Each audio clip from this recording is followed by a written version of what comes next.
Bismillahirrahmanirrahim. Today our topic is cardiac markers. এটা third year, fourth year, fifth ইয়ারে যখন medicine পড়ানো হবে বা কার্ডিওলজি পড়ানো হবে তখন ডিটেলস আমরা দেখতে পাবো। বিশেষ করে মায়োকার্ডিয়াল ইনফাকশন, এমআই বা ইসকেমিক হার্ট ডিজিজ, এগুলো ডায়াগনোসিসের জন্য এই মার্কারগুলো important.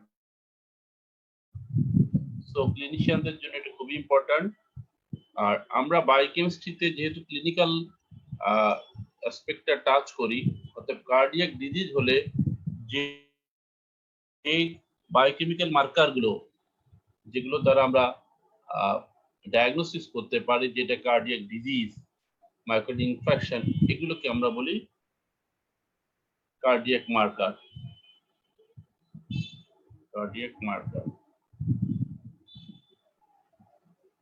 Okay. So what is cardiac marker? Cardiac markers are substance is released from cardiac tissue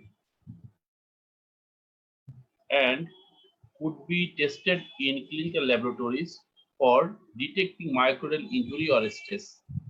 It includes both enzyme and non-enzyme proteins. So basically cardiac marker গুলো কিছুই না, cardiac tissue থেকে যে বিভিন্ন chemicals গুলো রিলিজ হয় সেই chemical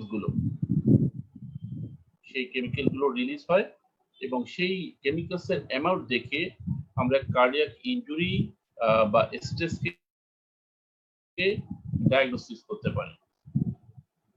তো এখানে আমাদের যে কেমিক্যালস গুলো রিলিজ হয় এর ভিতরে কিছু আছে প্রোটিন কেমিক্যালস আর কিছু আছে নন প্রোটিন কেমিক্যালস। তো এই জন্য আমরা মার্কার গুলোকে কার্ডিয়াক প্রোটিন মার্কারস বা এনজাইম মার্কারস আর কিছু হচ্ছে নন এনজাইম মার্কারস আমরা বলে থাকি বা নন এনজাইম প্রোটিন বলে থাকি। ঠিক আছে, তো ইম্পর্টেন্ট কার্ডিয়াক মার্কারস কি কি ইনক্লুড করে? Cardiac troponin I and T, এটা নন এনজাইমস প্রোটিন।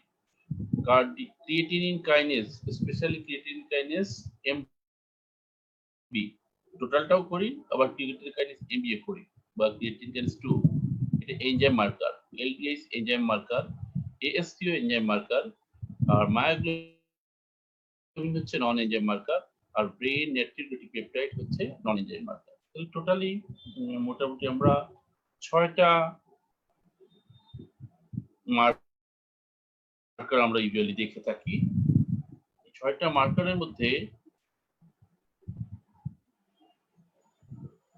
ইম্পর্টেন্ট প্রথম দুটো, মানে ক্লিনিক্যালি সিগনিফিকেন্স, ডায়াগনোসিস, প্রপার ডায়াগনোসিসের জন্য প্রথম দুটোই বেশি ইউজ করা হয়। আর পরেরগুলো অ্যাকচুয়ালি সাপোর্টিভ।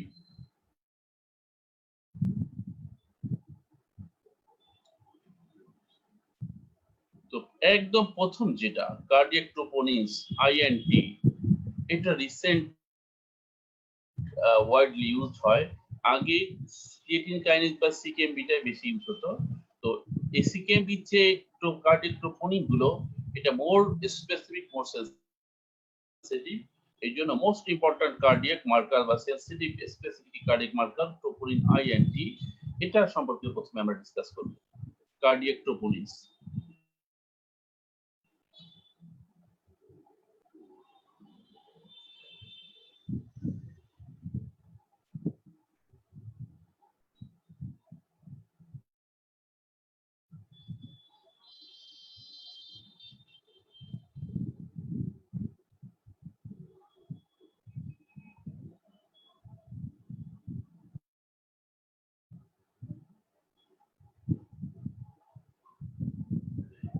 এই যে লাইনগুলো শার্পলি রেইজ করে টিপে গেল, পিকে গেল, তারপর আস্তে আস্তে ডাউন হলো, তারপরে আস্তে আস্তে বেস লাইন চলে আসলো। এগুলো হচ্ছে এক একটা কার্ডিয়াক মার্কারের একটা টাইম, এটা 1 days 2 days, তার মানে এটা 12 আওয়ার্স, এভাবে ডেজ। আর এদিকে হচ্ছে মার্কারগুলো কনসেন্ট্রেশন। তো ইউজুয়ালি যতগুলো মার্কারস আছে, আমরা যে 5টা বা 6টা মার্কার বললাম, এর মধ্যে সবচেয়ে বেশি রাইজ করে হচ্ছে এই টোপোনিন দুটো, টোপোনিন আই এন্ড টোপোনিন টি। তো টোপোনিন আই এই সবুজ, আর টোপোনিন টি।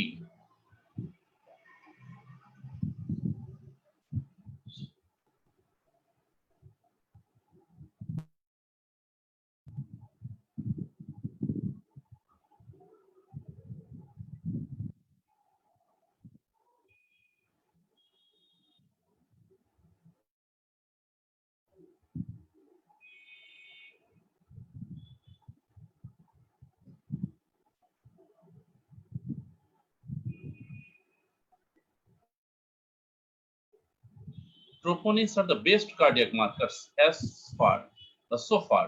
এখন পর্যন্ত troponin best cardiac marker.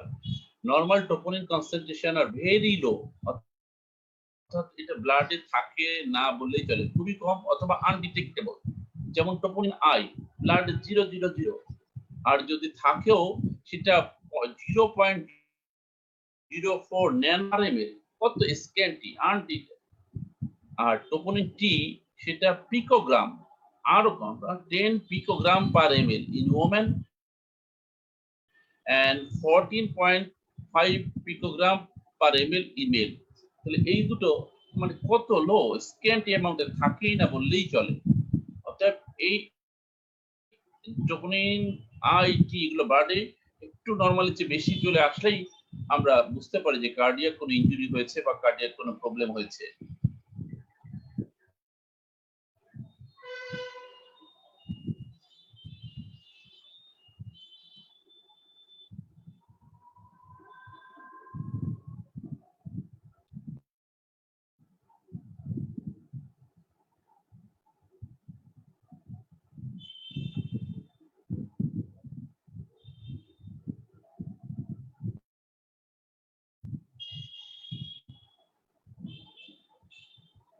Whereas normal concentration of creatine phosphokinase মানে সিপিকে, যে টোটাল সিপিকে, এটা অ্যাডাল্ট বা এল্ডারলিতে, মেল অ্যাডাল্টের জন্য 55 to 170 ইউনিটস পার লিটার, অর্থাৎ ব্লাড এটা নরমালি থাকে।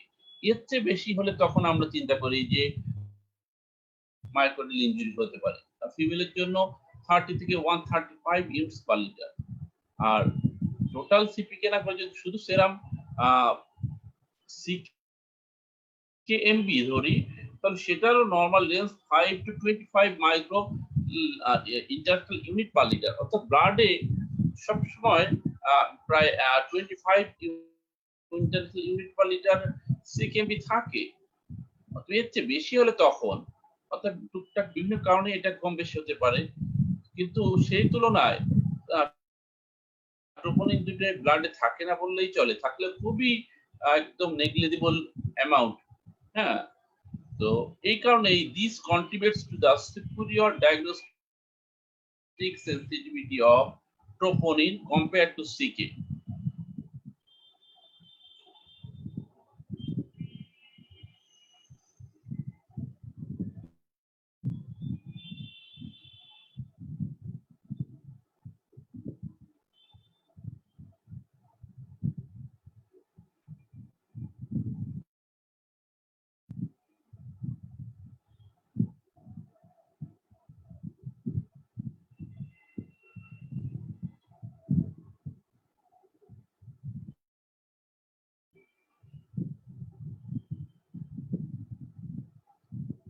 এবার আমরা একটু ট্রোপোনিন দুটোর মধ্যে আবার একটু কম্পারিজন করব, বা ইন্ডিভিজুয়ালি আমরা ট্রোপোনিন দুটা এটা কখন রাইজ করে, বাড়া শুরু করে, এবং কখন পিকে যায়, এবং কোন ডিউরেশন পর্যন্ত এটা নরমাল থাকে না বা পর্যন্ত রাইজ থাকে, এবং কোন ডিউরেশন ইউজুয়ালি এটা নরমাল চলে আসে, এটা আমরা দেখব।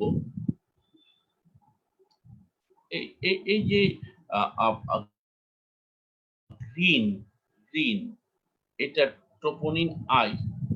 এই ট্রোপোনিন আই আমরা ধরলাম 0 আওয়ারে তার যে হার্ট অ্যাটাক হলো, এই হার্ট অ্যাটাকের এইটা যদি আমরা 1 ডে মানে 24 ঘন্টা ধরি, তাহলে এই হাফ হচ্ছে 12 ঘন্টা, এরও হাফ হচ্ছে 6, এটা 6, তাহলে 4 থেকে 6 ইউজুয়ালি হার্ট অ্যাটাকের 4 to 6 আওয়ারের মধ্যে এটা বিগিন টু রাইজ, পিকে যায় এটা 12 আওয়ার্স, অর্থাৎ হার্ট অ্যাটাক 12 আওয়ার্স এর মাথায় 12 to 18 আওয়ার্স এর মধ্যেই, এই 12 আওয়ার্স এর মধ্যেই এটা এটার পিকে চলে যায়। অর্থাৎ যদি সকাল 8টায় তার হার্ট অ্যাটাক করে, তো রাত 8টায় আমরা স্যাম্পল নিলে পিক কনসেন্ট্রেশন পাবো, সবচেয়ে বেশি ট্রোপোনিন আই এর কনসেন্ট্রেশন পাবো। সকাল 8টায় যদি হার্ট অ্যাটাক করে, আমরা দুপুর 12টা থেকে 2টার মধ্যে স্যাম্পল নিলে এটা রাইজ হওয়া পাবো। এখন এরপরে আমরা ট্রিটমেন্ট শুরু করে দেওয়ার পরে আমরা এটা ফলো আপের জন্য আমরা ইউজুয়ালি 5 দিন পরে অনেকেরটা এটা নরমাল চলে আসে, এই যে গ্রিনটা এটা নরমাল চলে আসে, কারো 6 দিন, 7 দিন, 8 দিন, 10 দিন, ম্যাক্সিমাম 10 দিনে সবার এটা নরমাল চলে আসে। তো আবার ধরো হার্ট অ্যাটাক, কারো একটা হার্ট অ্যাটাক হয়েছে 2 দিন পরে এসেছে, অর্থাৎ সে এই আওয়ারটা সময়টা আছে, তখনও কিন্তু ট্রোপোনিন রেইজ হবে। 5 দিন পরে এসেছে তাও রাইজ হবে, কিন্তু 6 দিনের মাথায় কিন্তু নাও পাওয়া যেতে পারে, কারো কারো 5 দিনই শেষ হয়ে যায়, আবার 10 দিন পর্যন্ত কারো রাইজ হওয়া যেতে পারে। তবে আমরা 3টা জিনিস জানতে হবে যে কোনো কার্ডিয়াক মার্কারের, সেটা হচ্ছে বিগিন টু রাইজ কত আওয়ার, অ্যাটাকের কত আওয়ার পরে, পিকে ওঠে কোন আওয়ারে, এবং এটা নরমাল আছে কোন আওয়ারে।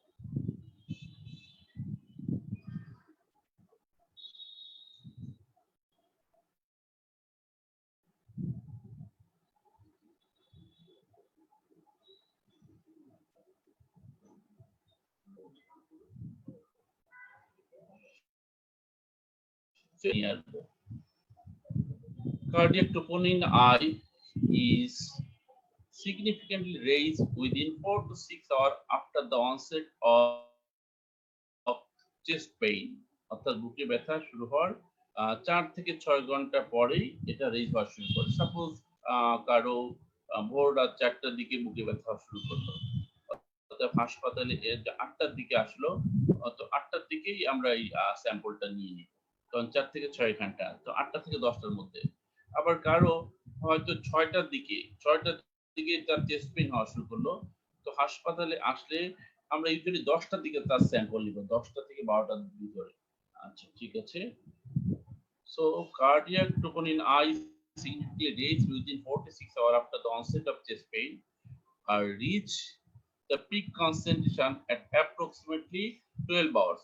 বললাম ভোর 4টায় যদি তার হার্ট অ্যাটাক হয়, তো বিকাল 4 তার পিক পাওয়া যাবে troponin I, আর এটা এলিভেটেড থাকবে প্রায় 5 থেকে 10 দিন। 1 তারিখ হলে 6 তারিখ পর্যন্ত তার 6 তারিখে হয়তো তার নরমাল হবে, বা 10 তারিখে তার নরমাল হবে।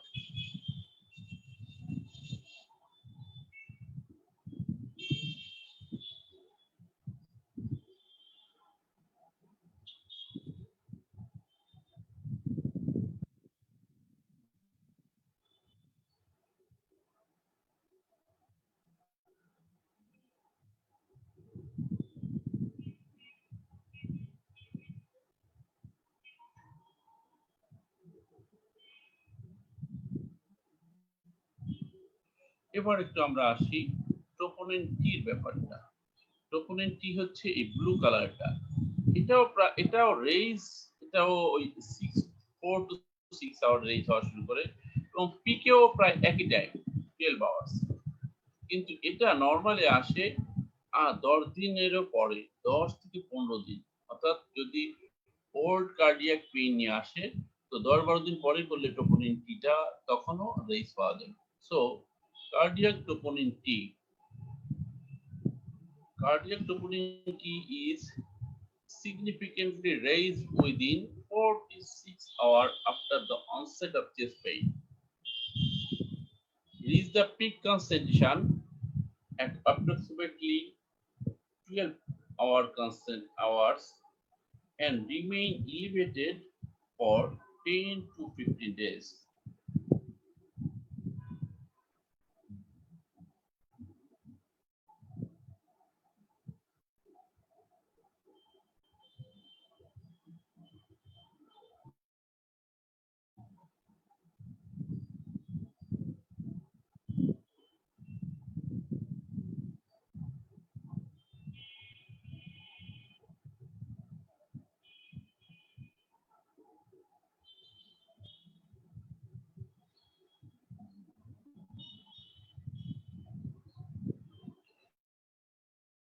Cardiac troponin দুটো remains elevated for a much longer time after the onset of acute MI বা chest pain, প্রায় 5 থেকে 5 to 15 days পর্যন্ত থাকে।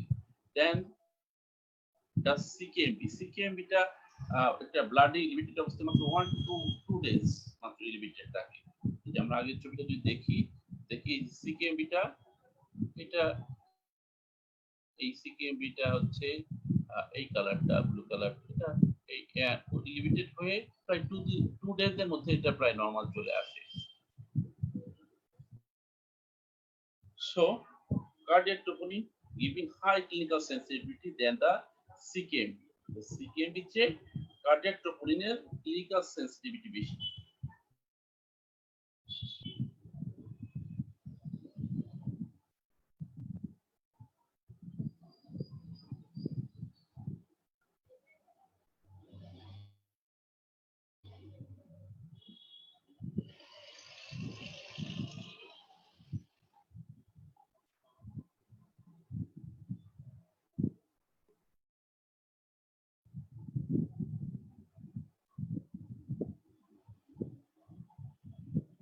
এবার আমরা আসবো আরেকটা প্রসঙ্গে, ট্রোপোনিন যে আমরা বললাম,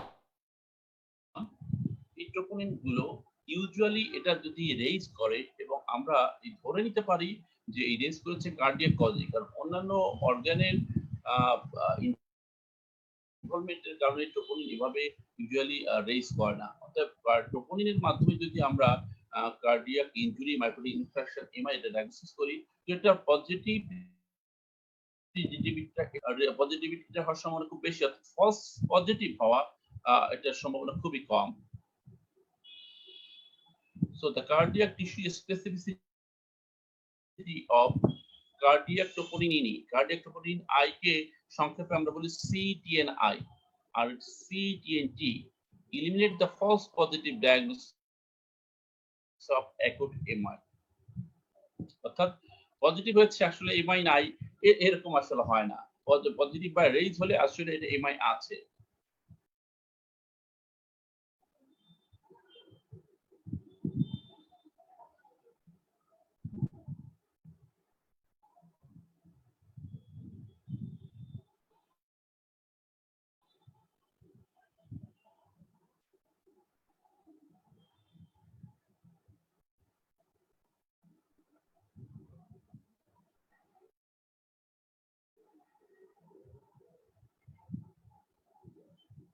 এবার আসবো আমরা কার্ডিয়াক এনজাইমস। নন এনজাইমস এর মধ্যে যেটা সবচেয়ে ইম্পর্টেন্ট ছিল আমরা ডিসকাস করেছি ট্রোপোনিন আই, ট্রোপোনিন টি। এবার এনজাইমস এর মধ্যে সবচেয়ে ইম্পর্টেন্ট হচ্ছে সিকেএমপি বা সিকে2। বাকি দুটো এলডিএইচ 1 and 2 and এস3 এটা খুব লেস সিগনিফিকেন্ট। এর জন্য আমরা প্রথমে সিকেএমপিটাই ডিটেইলস আমরা ডিসকাস করব। ক্রিয়েটিনিন কাইনেজ, টোটাল সিকেটা আমরা দেখি বা total সিপিকে। This enzyme catalyze the interconversion of creatine and creatine phosphate। এটা আমরা গত ক্লাসে ক্লিনিক্যাল এনজাইমোলজি সময় বলেছি এবং তখন আমরা বলেছি it represent 3 isoenzyme forms as given below।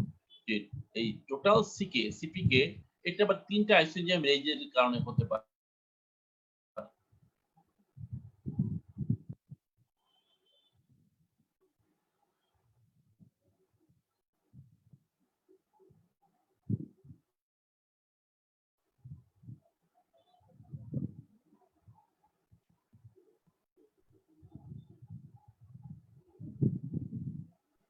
এই যে মায়োকার্ডিয়াল ইনফার্কশন হয়েছে আর্টারি ব্লক বা অ্যাথেরোস্ক্লেরোসিসের কারণে, ফলে মায়োকার্ডিয়াল সেলের মধ্যে যে ক্রিয়েটিনিন কাইনেজ 2 এইটাই ম্যাক্সিমাম থাকে। ক্রিয়েটিনিন কাইনেজ 3 টাও কিছুটা সামান্য থাকে।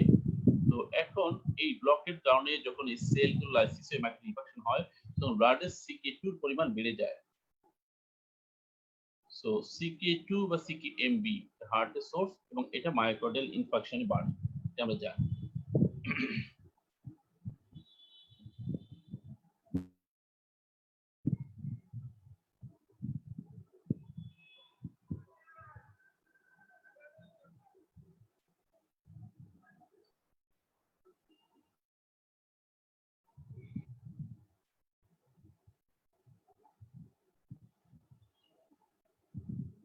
CK2 যখন বাড়ে তো টোটাল CPK অর্থাৎ টোটাল CKও বেড়ে যায়।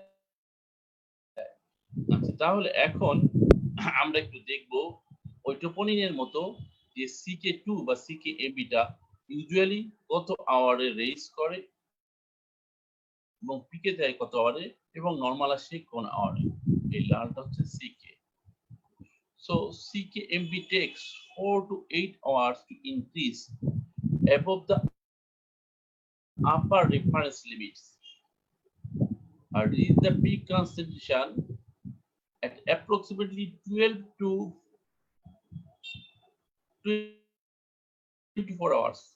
আধা দিন থেকে একদিনের মধ্যে এটা নরমাল চলে আসে, সরি এটা পিকে উঠে।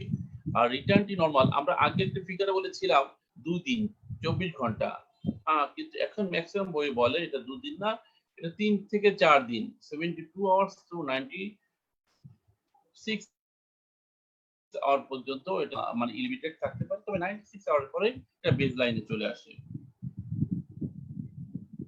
আপার reference limit 25 international unit per litre, এটার চেয়ে বেশি থাকে, বেশি হতে হয়। CK2 রেঞ্জ হওয়া মানে 25 ইন্টারন্যাশনাল ইউনিটের চেয়ে বেশি হয়।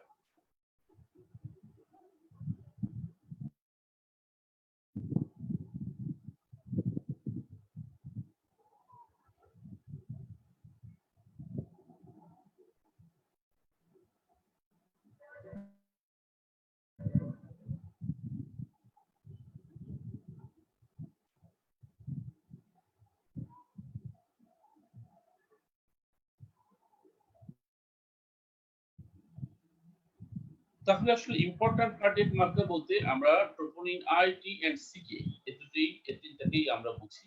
এগুলো দিয়ে আমরা ডায়াগনোসিস করতে থাকি, করতে পারি।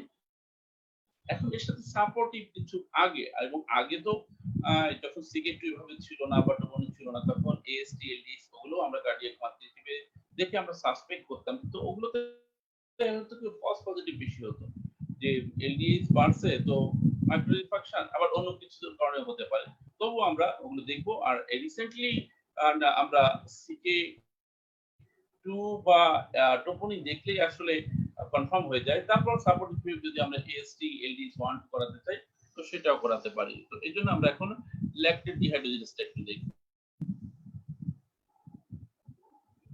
ল্যাকটেট ডিহাইড্রোজেনেস এর 5টা এনজাইম আমরা জানি।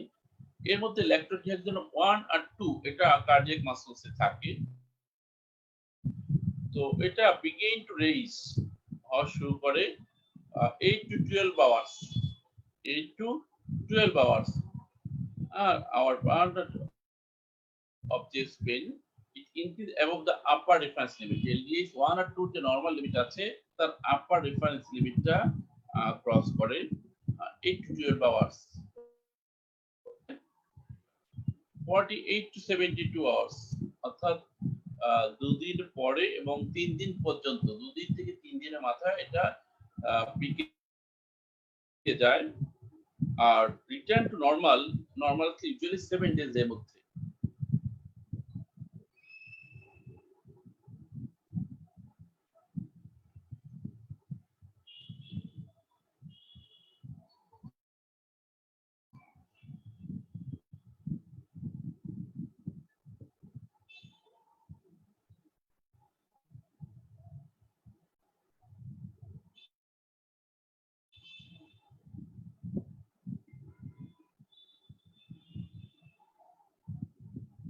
এই যে আমরা এলডিএস টা দেখলাম, এই যে বিগিন টু রেইজ, পিকে গেল 3 to 4 ডেজ এর মধ্যে, আর ইউজুয়ালি 7 ডেজ এর ভিতরে এটা এলডিএস, এই এলডিএস নরমাল ডেজ চলে আসে।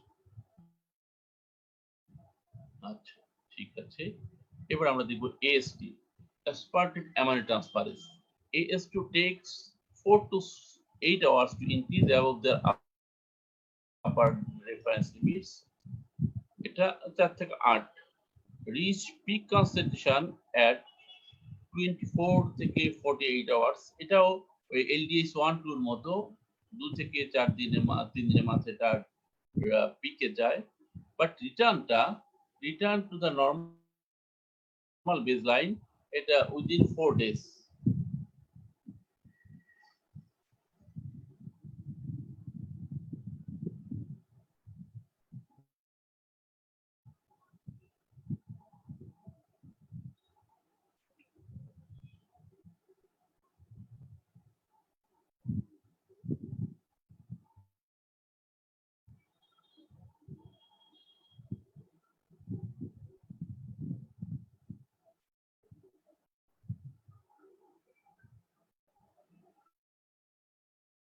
তাহলে আমরা দেখি এই তোমার টোপোনিন আই, টোপোনিন টি, সিকে3, এই তিনটে আমরা মেইনলি করে থাকি। বাকিগুলা এই এলডিএস 1 2 আর এসটি এতটা সিগনিফিকেন্ট বা স্পেসিফিক না, এই কথাটা আমরা এখানে একটু বলে রাখি। Several markers should not no longer to be used to evaluate cardiac disease. কিছু কিছু মার্কার যেটা আগে করা হতো এখন আর কার্ডিয়াক ডিজিজ ইভালুয়েট করার জন্য এটা ইউজ করে না, যেমন দে ইনক্লুড এএসটি এবং এলডিএস। হ্যাঁ, এই মার্কারগুলো ইউজুয়ালি এখন কার্ডিয়াক ডিজিজকে ইভালুয়েট করার জন্য ভাবে আমরা করি না। This markers have poor specificity. AST cardiac muscle ইনজুরিতে বাড়তে পারে, আবার হার্টের কারণেও বাড়তে পারে, লিভারের কারণে বাড়তে পারে, অন্যান্য কারণে। এলডিএইচ আরবিসি ইনজুরির কারণে বাড়তে পারে, লিভার মাসল ইনজুরির কারণে বাড়তে পারে। So non-specific, these markers have poor specificity for the detection of cardiac injury because of their wide tissue distribution. এগুলো অনেক ডিস্ট্রিবিউটেড থাকে। Even the CK and CKMB may be accepted only for financial reasons. এমনকি এখনো যদি আমরা সিকে total সিপিকে বা CKMB কে আমরা করি, এটা মেইনলি ফিনান্সিয়াল রিজন, কারণ টোপোনিন আই আর টিটা একটু কস্টলি, এটা সব রোগীর জন্য বেয়ার করা সম্ভব হয় না। এর জন্য আমাদের সেন্টারগুলোতে এখনো সিকে2 দ্বারাই মূলত ডায়াগনোসিস করা হয়, কিন্তু যারা এফোর্ড করতে পারে, বেয়ার করতে পারে, টোপোনিন হচ্ছে মোর স্পেসিফিক। সিকেএমবি আমরা ইউজুয়ালি ভাবে করি না যদি টোপোনিন করতে পারে।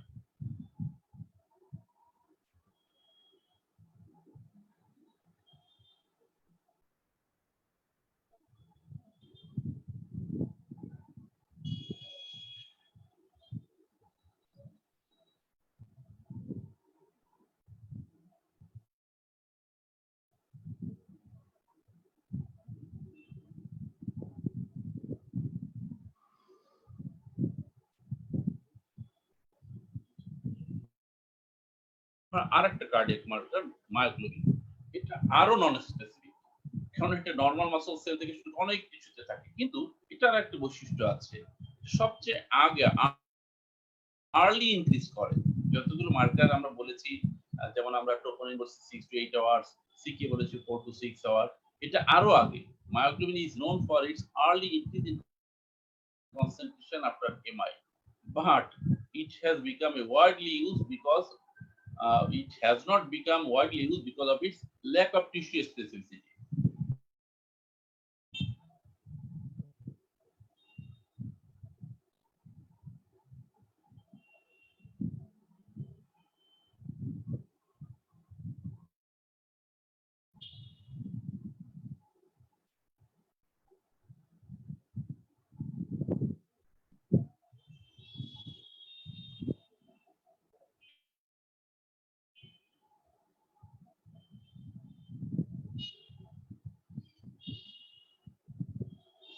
Serum concentration of myoglobin raised above the reference interval as early as 1 hour after MI অর্থাৎ বুকে চেস্ট পেইন হচ্ছে আমি ধারণা করছি আমার এমআই হতে পারে আমি 1 ঘন্টা পরে টেস্ট করলে এই মায়োগ্লোবিন বাড়বে কিন্তু এই মায়োগ্লোবিন যে বাড়লো আমি শিওর হবো না এটা চেস্ট পেইন এটা অন্য মাসল আমার ডিস্ট্রাকশনের জন্য হতে পারে so it begin to rise 1 to 2 hours and reach the peak sensitivity in the range of 2 to 12 hours অর্থাৎ এটা রেঞ্জটা পিকে উঠে যায় 2 থেকে 12 ঘন্টার মধ্যে 12 ঘন্টা পর্যন্ত এটা পিকে থাকতে পারে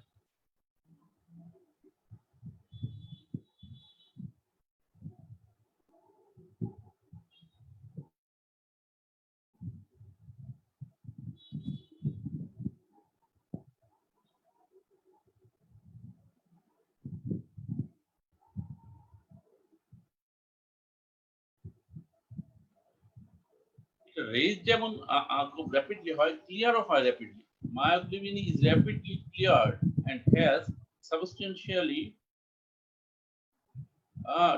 reduced sensitivity after 12 hours অর্থাৎ চেস্ট পেইনের 12 ঘন্টা করলে এটা অ্যাকচুয়ালি যেমন যদি সত্যিও এমআই হয়ে থাকে এবং এমআই কারণে যে এটা বাড়ার কথা 12 ঘন্টা পরে করলে ওই ইনক্রিজটা আমরা পাবো না thus this test is of value only within 0 to 4 hours অর্থাৎ এমআই 0 থেকে 4 ঘন্টার মধ্যে যেহেতু আমরা অন্য করতে পারি না কারণ তখন উনি বাড়া শুরু করেনি সিকেএমবি বাড়া শুরু করেনি এর জন্য আমরা সাপোর্ট হিসেবে আগে মায়োগ্লোবিনটা করে রাখলাম যে এটা তো বাড়লো আচ্ছা দেখি ওগুলো বাড়লো কিনা এটা বাড়লে পেলাম এরপর যখন আই বা টি বেশি পেলাম বা সিকে টু তাহলে আরো কনফার্ম হলাম হ্যাঁ তাহলে এটা এমআই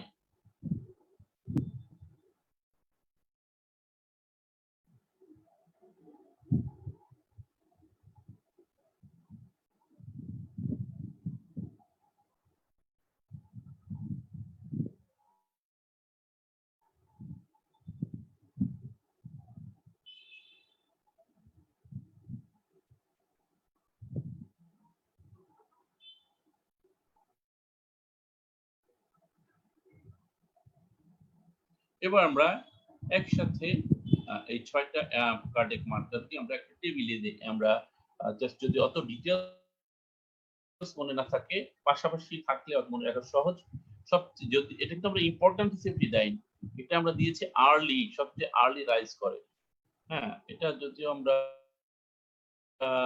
এখানে 4 আওয়ার বলেছি এটা অ্যাকচুয়ালি 1 to 2 আওয়ার্স এর মধ্যেই এটা 1 to 2 আওয়ার্স এর মধ্যে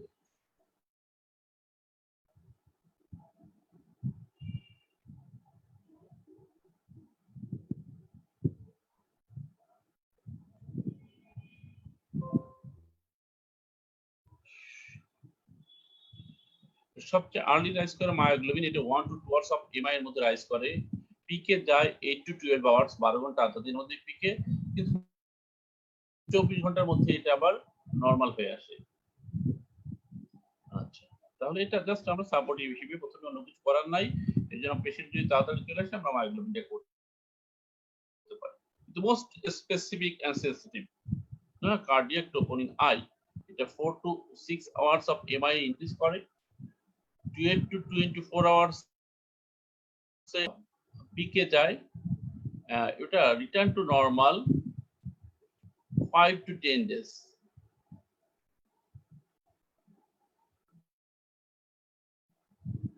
আর টোপোনিন টি এটাও 4 to 6 আওয়ারে ইনক্রিজ করে এখন এটা time of to peak 40 hours আমরা বলছি আমরা যখন স্লাইড দেখাচ্ছি ওটা আমরা 12 to 14 আওয়ার 24 আওয়ার বলেছি কোন বলে বয় টোপোনিন টিটা ওটাও 12 to 24 আওয়ার্স কোন বলে এটা 48 আওয়ার্স আর রিটার্ন টু নরমাল আর পরে 10 to 15 days আর সিকেএমবি এটা ইনিশিয়াল রেইজ বা begin to raise 4 to 6 hour of MI পিকে 12 hours এবং normal CKMB 2 to 3 days 48 to 72 hours আর এএসটিটা 6 to 8 hours ইনক্রিজ করা শুরু করে আর পিক কে হচ্ছে 24 থেকে 48 আওয়ার্স, অর্থাৎ 1 থেকে 2 দিন। আর বাই 4 ডে এটা আবার নরমাল চলে আসে। আর LDH 1 and 2 8 to 12 hours increase করে, 42 to 72 আওয়ার্স 2 থেকে 3 দিনে এটা পিকে যায়, আর বাই 7 ডে এটা নরমালে চলে আসে।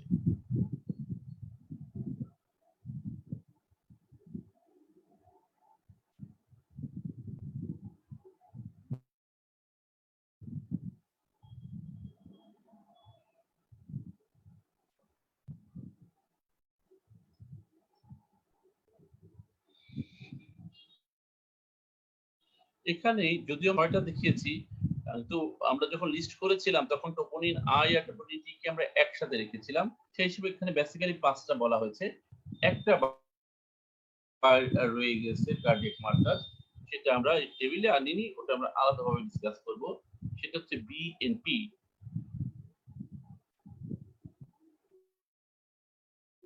Brain নাট্রিউরেটিক peptide.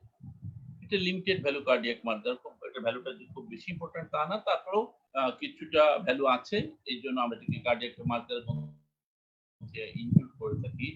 Brain নাট্রিউরেটিক peptide BNP, এটা বাংলাদেশের রাজনৈতিক দল বিএনপি না, এটা ব্রেইন নাট্রিউরেটিক পেপটাইড। আবার আর একটা হচ্ছে এএনপি, অ্যাট্রিয়াল নাট্রিউরেটিক পেপটাইড। তো এই মায়োকার্ডিয়ালের ক্ষেত্রে brain natriuretic peptide is mainly released from the cardiac vesicles as response of cardiac stress.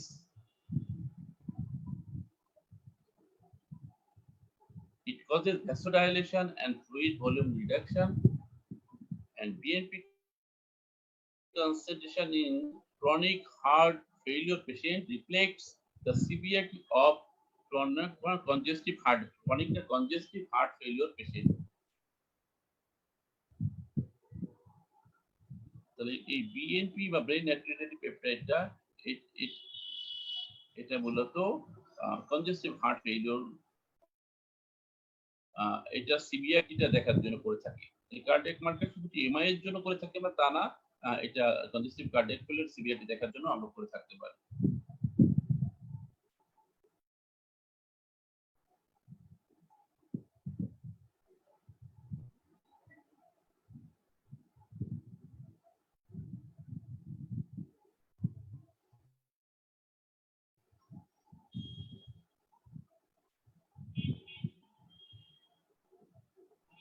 Specifically আমরা কার্ডিয়াক মার্কার গুলো আলাদাভাবে দেখলাম। এবার অ্যাজ এ হোল এই কার্ডিয়াক মার্কার গুলো কি কি ক্যারেক্টারিস্টিক বা বৈশিষ্ট্য থাকা উচিত বা থাকে, যে কার্ডিয়াক মার্কারস এর ফার্স্ট যেটা characteristics, cardio specific with high concentration in myocardium, অর্থাৎ এটা কার্ডিয়াক ডিসঅর্ডার হলেই এটা ইউজুয়ালি বাড়বে, অর্থাৎ কার্ডিয়াক ডিসঅর্ডার হলে এটা অবশ্যই বাড়বে, এবং এটার কনসেন্ট্রেশনটা মায়োকার্ডিয়ামে প্রচুর পরিমাণে থাকতে হবে বা হাই কনসেন্ট্রেশন থাকতে হবে, এবং এটা ভালো cardiac marker, ideal cardiac marker highly sensitive, অর্থাৎ কার্ডিয়াক টিস্যু ইনজুরি হলেই এটা ইনক্রিজ হবে, এবং সেটার দ্বারা ডিজিজ ডায়াগনোসিস যেটা হবে এটা খুব তোমার আর্লি ডায়াগনোসিস হয়ে যাবে।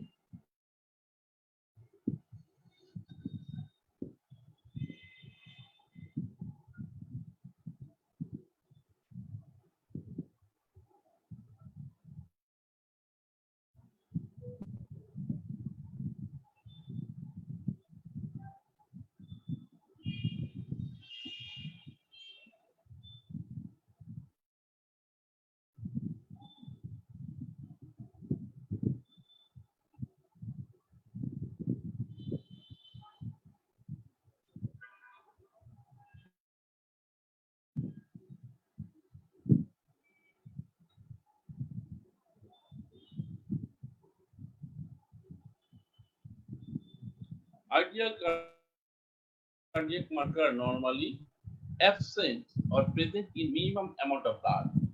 যেটা সবচেয়ে ভালো হয় যে ব্লাড যদি নরমাল নাই থাকে, আর যদি থাকেও তো খুবই মিনিমাম।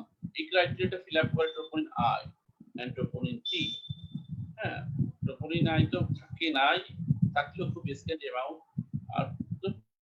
ক্রিটিকালটাও থাকে, সেটাও স্ক্যান অ্যামাউন্ট, কিন্তু সবচেয়ে স্ক্যান অ্যামাউন্ট বা মিনিমাম অ্যামাউন্টে থাকে ট্রপোনিন আই এন্ড ট্রপোনিন টি।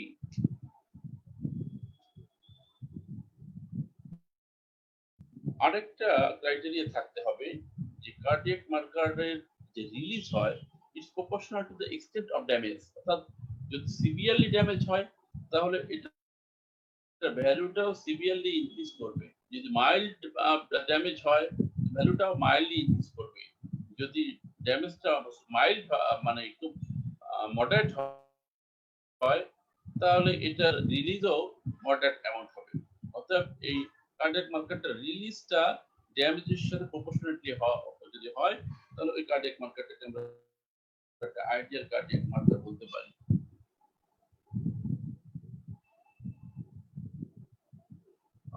আরেকটা যেটা আমাদের ভিতরে বিশেষ করে ইম্পর্টেন্ট, যেটা এটা ইজি টু মেজার, কারণ আমাদের ল্যাব এখনো হাইটেক ল্যাব আমাদের সব জায়গায় ওরকম হয়নি, অতএব হাইটেক পার্সন সব জায়গায় নাই, তো মেজারমেন্ট সিস্টেমটা যেন ইজি হয়। আর দুই হচ্ছে আমাদের পুয়ার পিপল যেন এটাকে অ্যাডপ্ট করতে পারে, পুয়ার বা মিডিল লোয়ার পিওর না লোয়ার মিডিল পিওর যেগুলো নিম্ন মধ্যবিত্ত, এটা যদি বেশি এক্সপেন্সিভ হয়ে যায় তাহলে আমাদের লোয়ার ক্লাস বা লোয়ার মিডিল ক্লাস এটা বা মিডিল ক্লাস এটার জন্য এক্সপেন্স করা কঠিন হয়ে যাবে। এর জন্য আইটেক কার্ডিয়াল মার্কার গুলো ইজি টু মেজারও হতে হবে এবং ইনএক্সপেন্সিভও হতে হবে।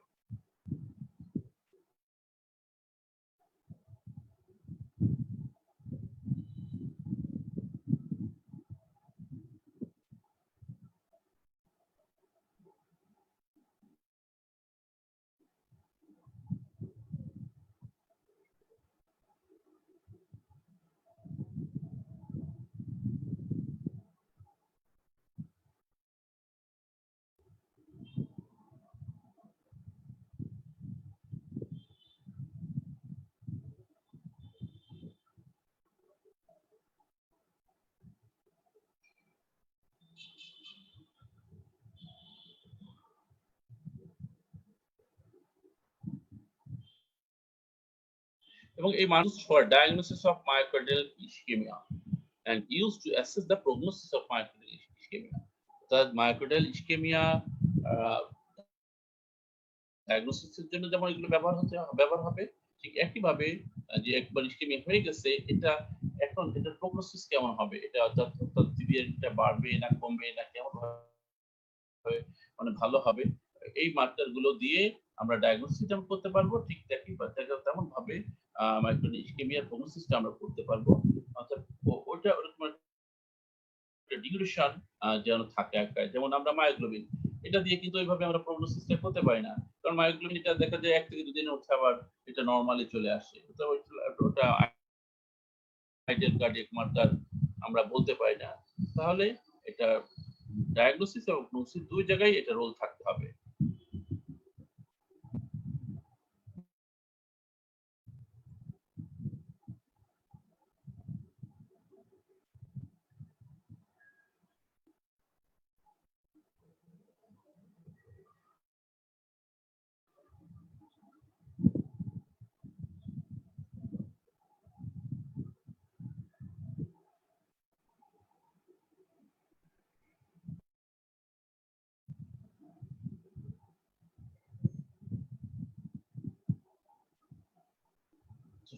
তো আজকে এই পর্যন্তই আমাদের থাকলো আন্ডার গ্রাজুয়েট লেভেলে বা পদ্ধতির ইনিশিয়ালি আজকে যে ধারণাটা আমরা পেয়েছি এটা অ্যাপ্লাই করতে পারলে আমরা প্র্যাকটিক্যাল লাইফে অনেক বেনিফিটেড হব, প্লাস আন্ডার গ্রাজুয়েটের যে কোশ্চেন অ্যান্সারিং রিটেনে যদি শর্ট নোট হিসাবে আসে, তো আমরা যে ডেফিনিশনটা দিয়েছি, এরপরে টাইপ, দু ধরনের টাইপ, একটা হচ্ছে এনজাইম মার্কার, একটা হচ্ছে নন এনজাইম প্রোটিন মার্কার, এরপর স্পেসিফিক মার্কার গুলো নাম এবং সেগুলোর range, begin to normal, comparative study কোনটা বেশি সেন্সিটিভ কোনটা বেশি স্পেসিফিক, আর লাস্টে কি আমরা দিলাম। তো এগুলো টাচ করলেই মোটামুটি আমাদের শর্ট নোটসটা হয়ে যাবে। ভাইবার কোশ্চেন গুলো আমরা মোটামুটি এর ভিতরে চলে আসে। তো আশা করি যতটুকু সম্ভব আমি চেষ্টা করেছি আপনারা বুঝতে পেরেছেন। তারপরে যদি কারো কোনো কোয়ারি থাকে গ্রুপে কোশ্চেন করবেন। আর আগামীকালকে দ্যাট মিনস মানডে আগামীকাল এরকম টাইমে 9:45 অ্যারাউন্ড পিএম আমরা আরেকটা গুরুত্বপূর্ণ চ্যাপ্টার ডিসকাস করব। সেটা হচ্ছে লিপিড প্রোফাইল। আমাদের আরেকটা ইম্পর্টেন্ট ক্লিনিক্যাল দিক অর্থাৎ অ্যাথেরোস্ক্লেরোসিস লিপিড ডিসঅর্ডার গুলো যেটার সাথে related high lipid profiles, high blood lipids in the blood. তো সেগুলো ডায়াগনোসিস করার জন্য যে টেস্টটা করা হয় লিপিড প্রোফাইল, সেটা কাকে বলে, সেটা ভিতরে কোন কোন টেস্টগুলো ইনক্লুড আছে, কখন করতে হয়, কিভাবে করলে কি কি রেজাল্ট আসে, কোন কোন পেশেন্টে করা যায়, প্লাস সাথে সাথে কিছুটা অ্যাথেরোস্ক্লেরোসিস এবং ডিসলিপিডিমিয়াও আমরা টাচ করার চেষ্টা করব। কালকে ক্লাসের জন্য সবাইকে ইনভাইট থাকলো। তার আগ পর্যন্ত সবাই ভালো থাকবেন, সুস্থ থাকবেন এবং যত দূর সম্ভব বাড়ি থাকার চেষ্টা করবেন। ইমার্জেন্সি ছাড়া বাইরে না যাওয়ার চেষ্টা করা উচিত। আর গেলে অবশ্যই মাস্ক এবং অন্যান্য ইকুইপমেন্ট যতদূর সম্ভব ন্যূনতম মাস্ক অবশ্যই। আর আসার পরে খুব তাড়াতাড়ি হাত ধুয়ে ফেলবো এবং নিজেও সেফ থাকবো, নিজের পরিবার পর্যন্ত সেফ রাখবো। সবাই ভালো থাকবেন। আসসালামু আলাইকুম ওয়া রাহমাতুল্লাহ।